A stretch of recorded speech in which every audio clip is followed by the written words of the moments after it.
For centuries, France was ruled under an absolute monarchy, where the king held supreme authority over every aspect of the nation. The monarch was seen as the embodiment of the state, and his word was law. At the end of the 18th century, that monarch was King Louis XVI, who inherited a kingdom rich in tradition but drowning in problems. French society was deeply divided into three rigid classes, known as the estates. The first estate, the clergy, and the second estate, the nobility, enjoyed immense privileges, wealth, and influence.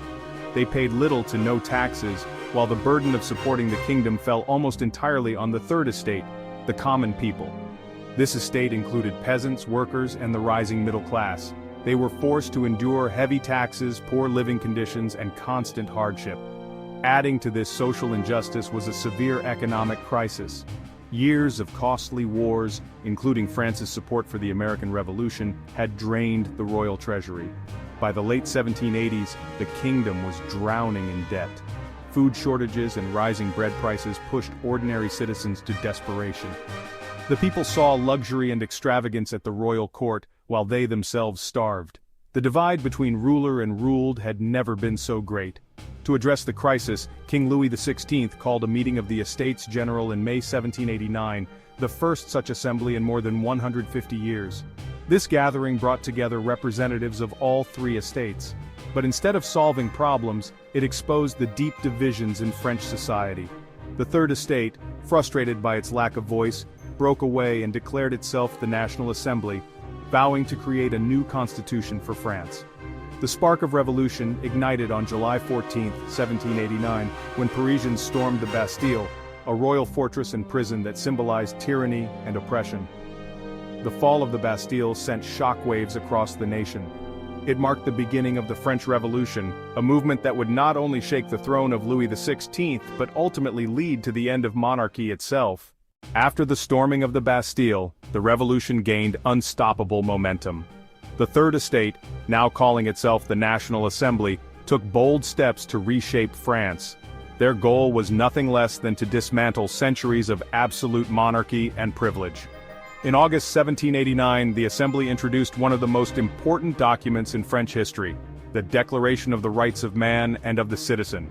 Inspired by Enlightenment ideas and the American Revolution, this declaration proclaimed that all men were born free and equal in rights.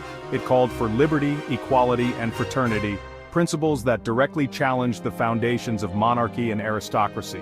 For the first time, sovereignty was declared to rest not in the king, but in the people. As revolutionary reforms spread, the authority of Louis XVI grew weaker by the day. He was forced to accept the abolition of feudal privileges, which stripped the nobility and clergy of many of their special rights. The king was also pressured to move from his lavish palace at Versailles to Paris, where he would remain under the watchful eye of the people and the revolutionaries.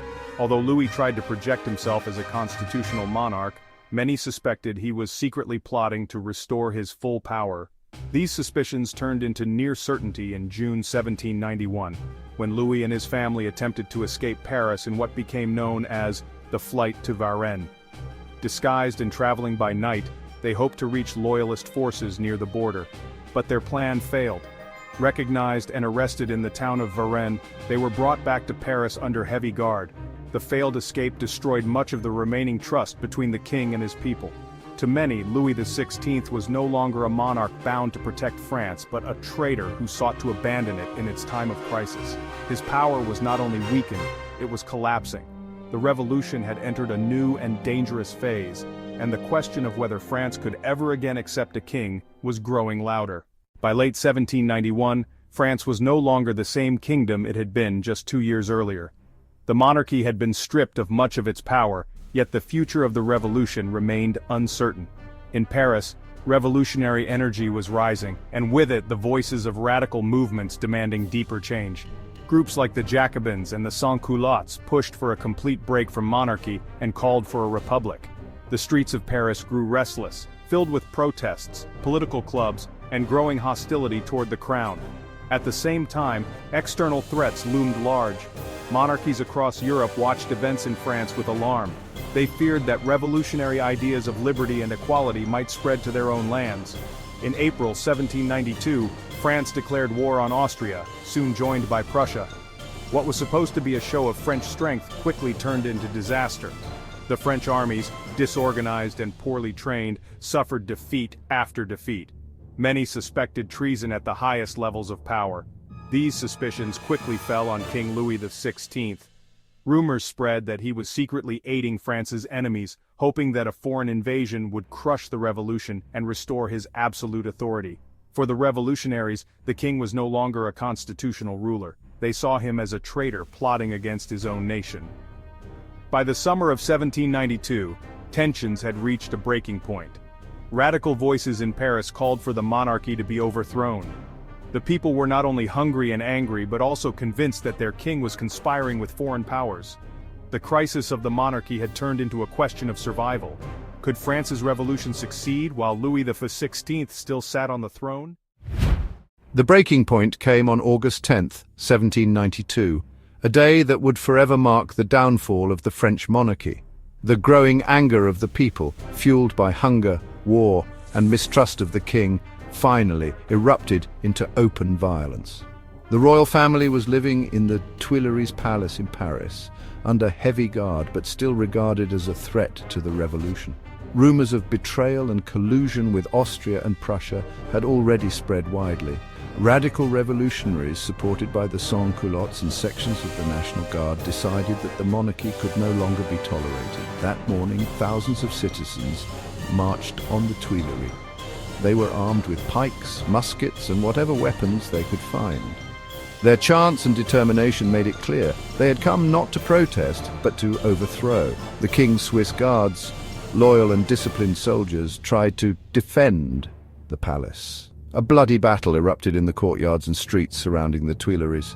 Gunfire and chaos filled the air as the revolutionaries clashed with royal forces. By the end of the day, the palace was overrun. Hundreds lay dead, including many of the Swiss guards who fought to the last breath. The royal family managed to escape the violence by seeking refuge in the Legislative Assembly, but their fate was sealed. They were no longer rulers but prisoners of the revolution. The fall of the Tuileries was more than just the storming of a palace. It was the symbolic death of the monarchy's power. The French people had shown they would no longer tolerate a king they viewed as a traitor. Louis XVI, once the most powerful man in France, now stood powerless, awaiting judgment from the very people he had once ruled. Only weeks after the fall of the Tuileries, the French Revolution entered its most decisive stage. With the king imprisoned and the people demanding justice, a new governing body was created, the National Convention. It first met in September 1792, bringing together delegates from across France who were chosen not by noble privilege, but by revolutionary ideals. The convention wasted little time in addressing the greatest question of all: should France remain a monarchy, or should it break forever with kings and queens? For centuries, monarchy had been seen as the natural order of society. But now, after years of injustice, betrayal and bloodshed, the delegates were ready to take a step no French assembly had ever dared before. On September 21st, 1792, the National Convention officially declared the abolition of the monarchy. The next day, France was proclaimed a republic, a nation where sovereignty belonged not to a king, but to the people. The decision was greeted with celebration across Paris. Bells rang, crowds cheered, and the revolution seemed to have reached its ultimate triumph. This moment marked a turning point not only in French history but also in world history. The abolition of the monarchy shattered centuries of royal tradition and sent shockwaves across Europe. For other monarchs, it was a terrifying sign that revolutions could topple even the most established thrones. For the French people, it was the birth of a new era, a promise of liberty, equality, and fraternity under the banner of the Republic. Louis XVI, stripped of his titles and reduced to the name Citizen Louis Capet, now awaited trial. His personal fate would soon be decided, but the monarchy itself was already dead. France had chosen a new path, one that would change the nation and the world forever. With the monarchy abolished, the focus shifted to the fate of Louis XVI. Once the most powerful man in France, he now faced trial before the National Convention as a private citizen, known simply as Louis Capet. The charges were grave: treason, collusion with foreign powers, and attempts to undermine the revolution. During the trial, evidence of secret correspondence with Austria and Prussia was presented, confirming what many already believed: the king had betrayed his own country. On January 21st, 1793, Louis XVI was executed by guillotine in the Place de la Révolution. His death shocked France and the world. For the revolutionaries, it was the ultimate act of justice and a clear statement. No one, not even a king, was above the people's will. It also marked the birth of a new era where authority rested with the citizens, and the idea of a republic was no longer theoretical but real and irreversible. The impact of these events extended far beyond France's borders. Across Europe, monarchs and nobles watched in horror as the French Republic dismantled centuries of royal tradition. Alliances were formed to contain revolutionary ideas, and wars broke out with nations like Austria, Prussia, and Britain determined to restore the old order. Yet the revolution had already ignited a spark that could not be extinguished: the belief that the people had the right to govern themselves, free from oppression. The abolition of the monarchy, the execution of Louis XVI, and the rise of the French Republic reshaped not only France, but the entire world. It was a dramatic end to an old order and the beginning of a new age, where ideas of liberty, equality, and fraternity would inspire generations to come.